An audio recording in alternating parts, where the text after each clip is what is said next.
Welcome everyone. This is Greg with MyoBrain. This will be going out to all the YouTubes, and welcome. Thanks for checking in on this video. The goal of this video will be titled Strength Levels. We're going to be putting together a table discussing some standards of what makes someone a beginner, intermediate, advanced, of a handful of different strength exercises, go through differences between men and women, defining these levels, kind of what's the purpose of knowing you're an intermediate versus beginner, etc. And it's a really cool tool. We also have a calculator where you can just input your body weight and some of these metrics, and it will give you the actual data. So you'll be able to say, hey, okay, I'm a 1.7 on back squat. Where does that put me? Advanced, beginner, etc. Okay, before we jump into some of the specifics, I do think it's really critical to define what these levels are.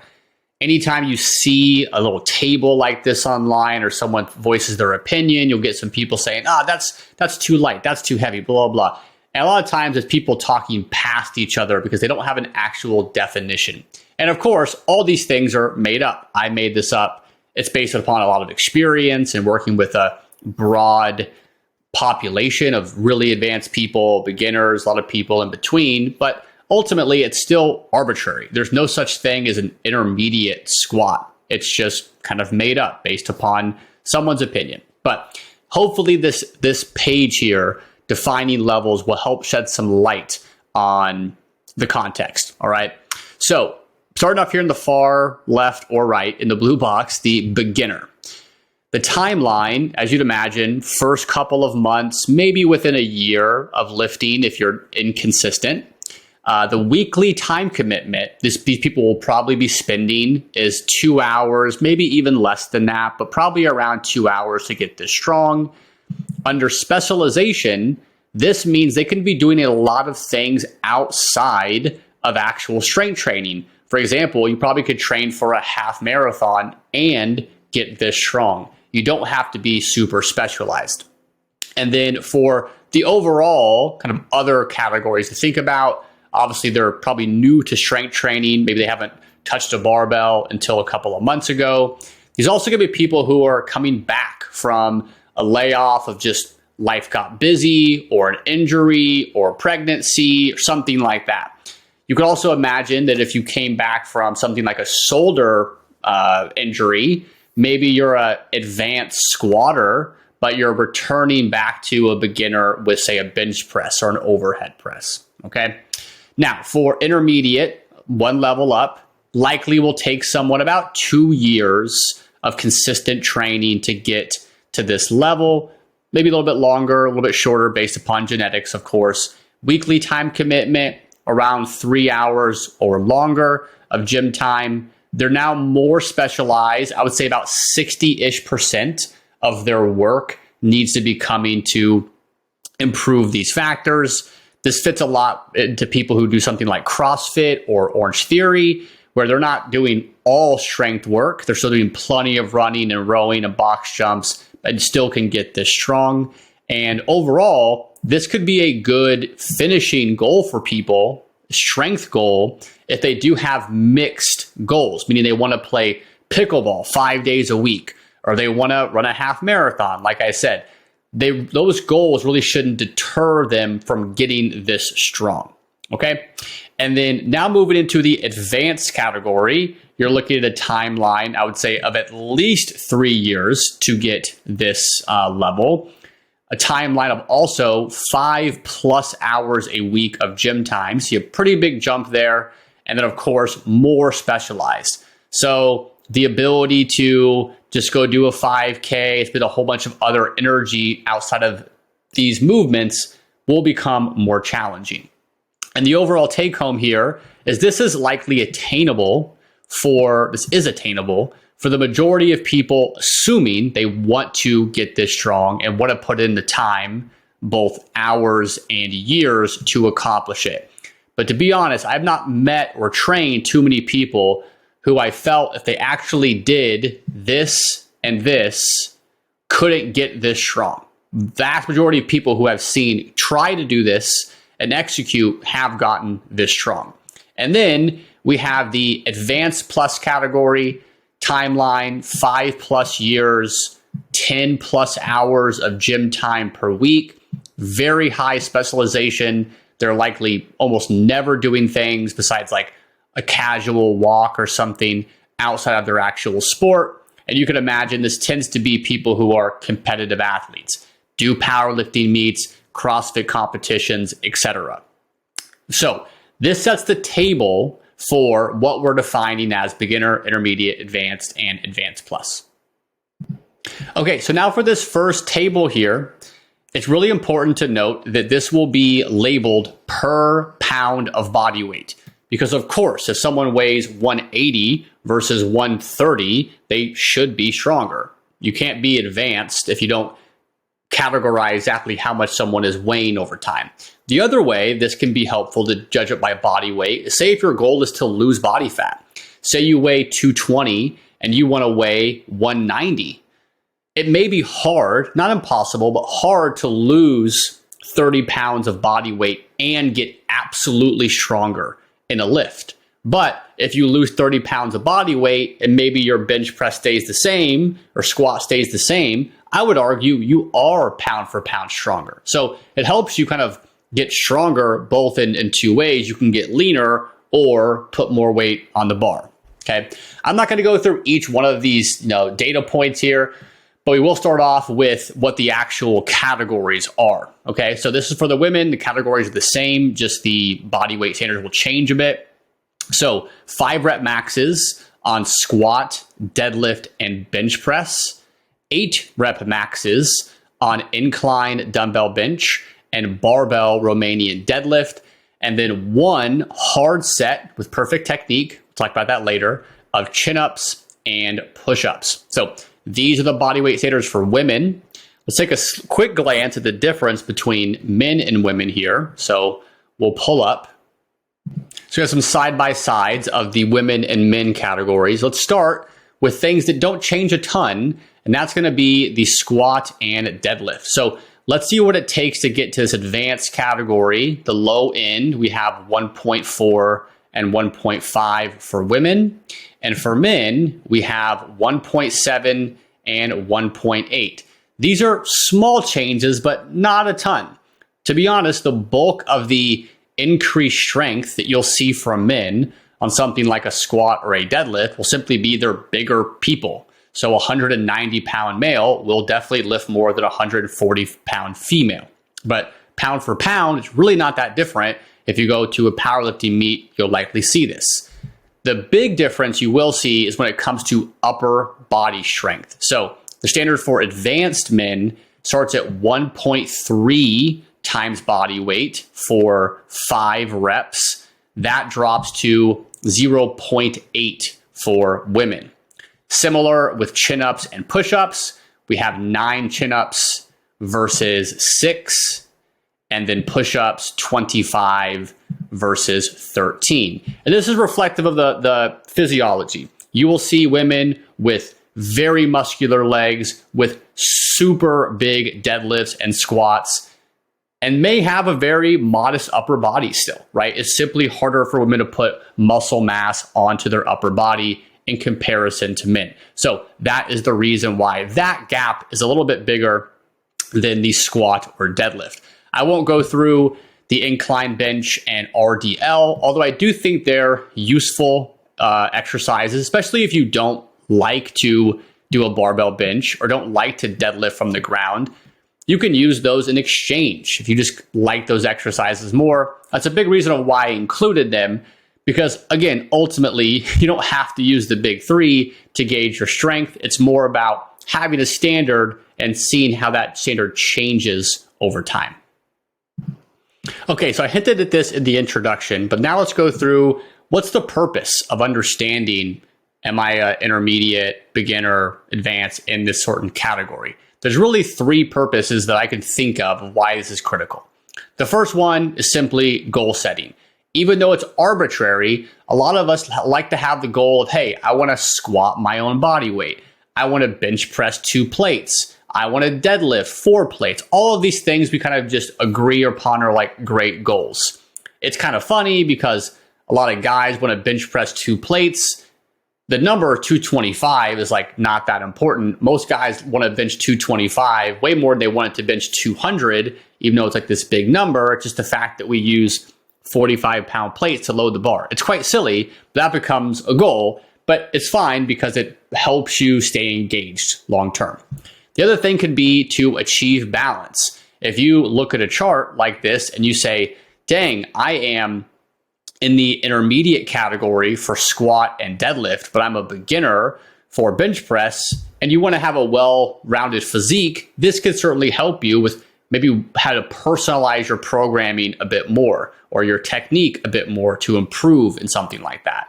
In addition, as the third thing here, progression rate, the further on the left side, the closer you are to a beginner of a movement, you will progress faster.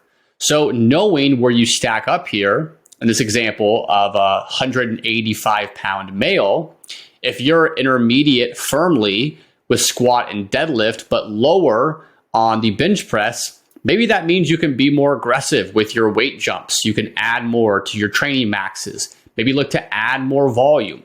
You should be able to progress this movement with a bit more intensity than these movements, because simply as a matter of time, going from beginner to intermediate will be faster than intermediate to advanced. Of course, you don't have to do that, but at least get something in your head of, that's like some low-hanging fruit that if I wanted to be a more well-rounded lifter, I can focus on the things that I'm lower on the scale for. So let's go through a couple of examples here of if you assessed your strength, where you could set some goals, understand that.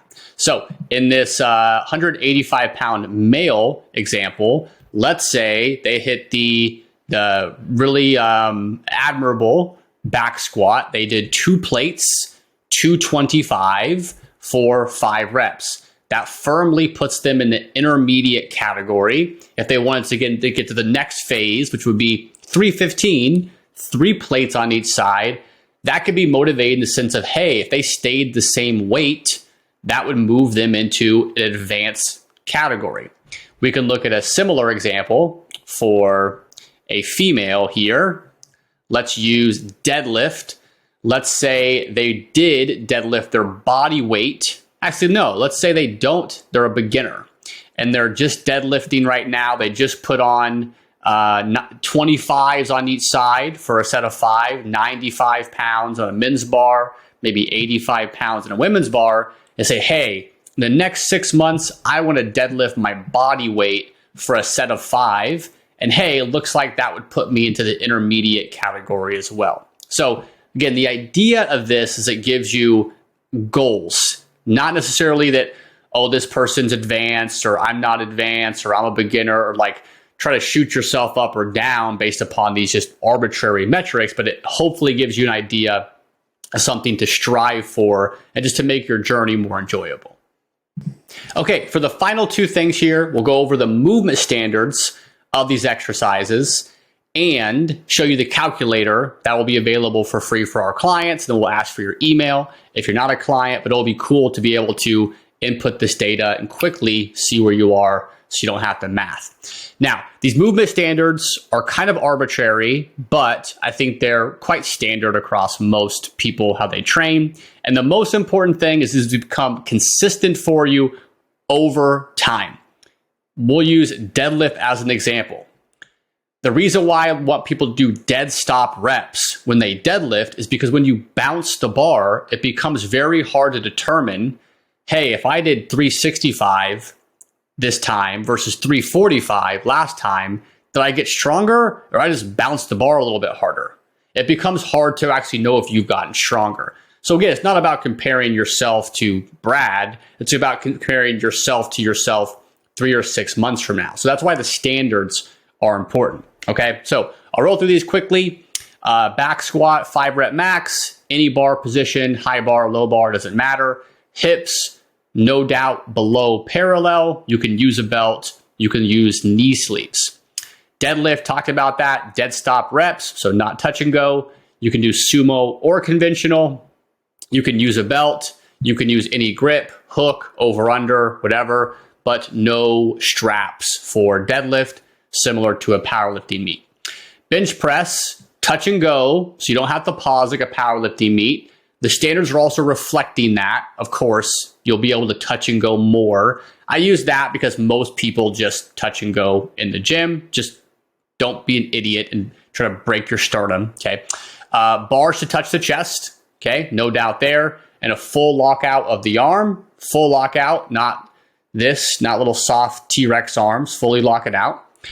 You can wear wrist wraps, belts, really whatever you want. Ammonia salts, whatever it takes. Chin-ups, chin over the bar at the top. Once again, full extension at the arm. This is not full extension all the way, right? Where you can't extend your arm anymore. And then no kipping, no swinging.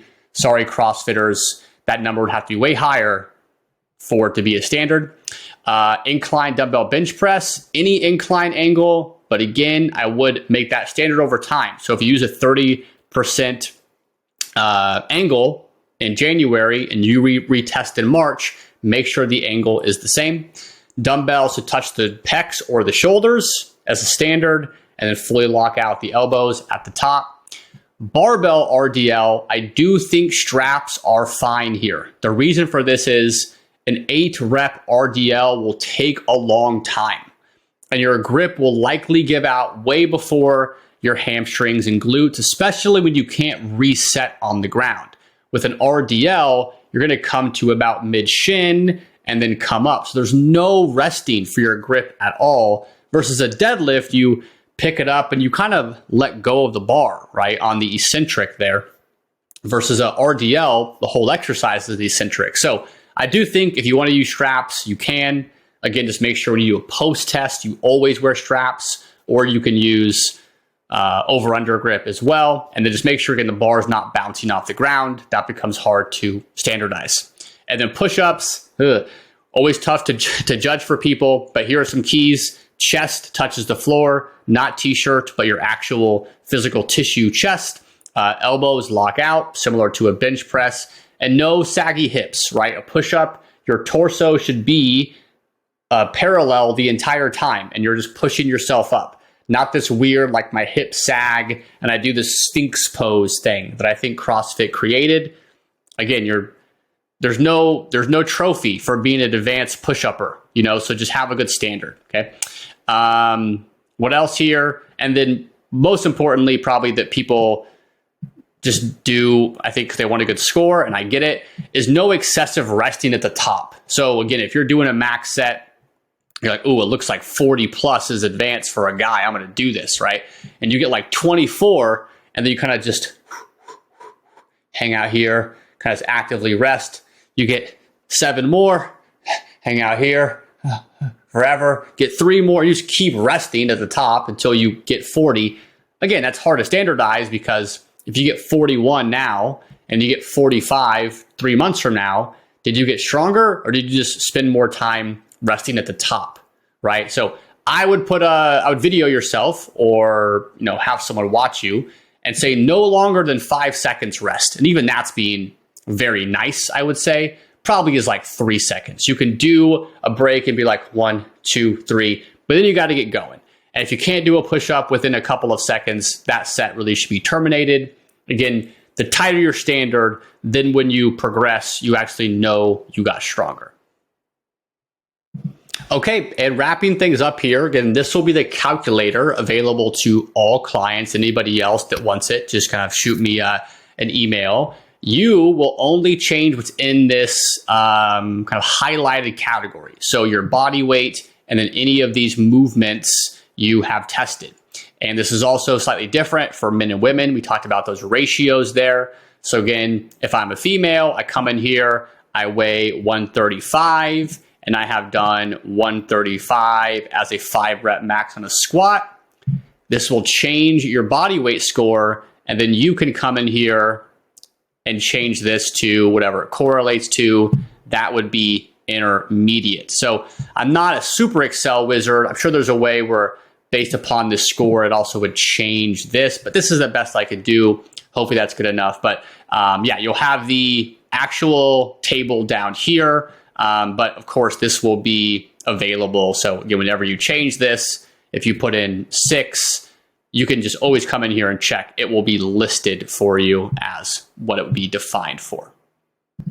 And that is the strength levels video. Really had just a fun time putting this together. So hopefully it's valuable for our clients, value for other people. If you disagree with me, please post your comments to YouTube or Instagram. I would love to hear everyone's opinion on this. Somewhat joking, somewhat actually, I'd like to hear your opinion.